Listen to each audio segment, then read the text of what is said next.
reached, starched and pressed. The girls clattered out, "Daddy, Daddy, Daddy!" With a child clinging to each leg, he stumped over to the reception desk. The secretary behind it stopped her typing. "Aren't they cute?" "May I?" Barry indicated the cut-glass bowl on the counter. "Go ahead." He fanned out 2 lollipops for the girls. "Who wants a sucker?" They grabbed them greedily. "They're new," he told Arlene as they handed them to her to open after a brief tussle with the wrappers. "Safety pops. The handle is looped, so if a kid falls on it, it won't jab the roof of their mouth." "Clever." The family strolled down the hall, thick with the tang of rubbing alcohol and iodine, the girls sucking on their candy, Arlene listening as he told her how busy he'd been. Oh, she knew. He came home late many nights since he'd started his 2-year residency last July, too tired to do anything but eat the dinner she warmed for him on the stove while he showered, and then crawl into bed. Another resident was expected to join the program today. "Some guy named D.M. Horstman," he said. "Old D.M. had better hurry up and get here and help me before these kids' dad drops dead." Barry. She felt strangely tired herself today, as if a war were being fought on a cellular level in her body. Fear extended a sickening tentacle through her gut. She had felt this way twice before.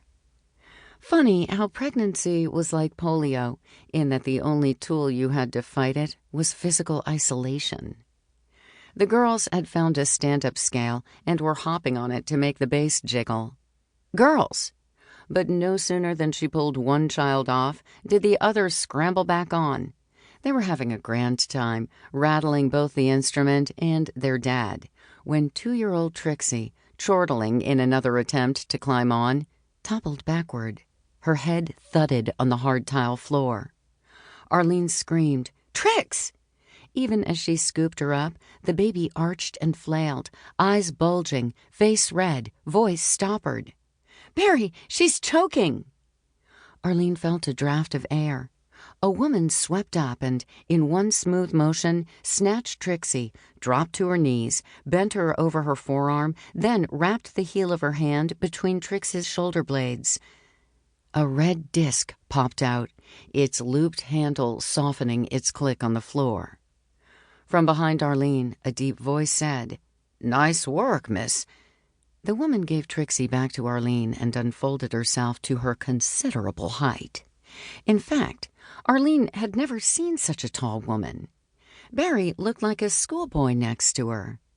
She was adjusting her beret over honey-colored clumps of hair while reading the blue stitching on the pocket of the speaker's lab coat when a smile lit her face. "Dr. Morgan, you're just who I was looking for." Arlene's gaze shot from the lab coat pocket to Barry. Hugh Morgan was the chief of medicine, Barry's boss. Dr. Morgan cocked his head. "Have I had the pleasure?" "I'm Dorothy Horstman." The flesh bunched on Dr. Morgan's bony brow. The woman drew in a breath. "Dr. D.M. Horstman," she added, "your new resident. I'm sorry I'm late. My bus had a flat." Arlene stifled a gasp. D.M. Horstman was a woman? Dr. Morgan's skin seemed to have become too tight for his face. "We spoke by phone last winter." "Yes." "And I regretted to tell you that our program was full." "Yes, you did." She opened her purse. "Imagine how surprised and grateful I was when I recently received this letter of acceptance." She produced a folded sheet of stationery. He looked at it, then gave it back, wavering as he stood, like a tree chopped at its base and ready to topple. Had he forgotten who D.M. Horstman was? Barry took Arlene's arm. She grabbed the girl's sticky hands as he guided her away from the confrontation.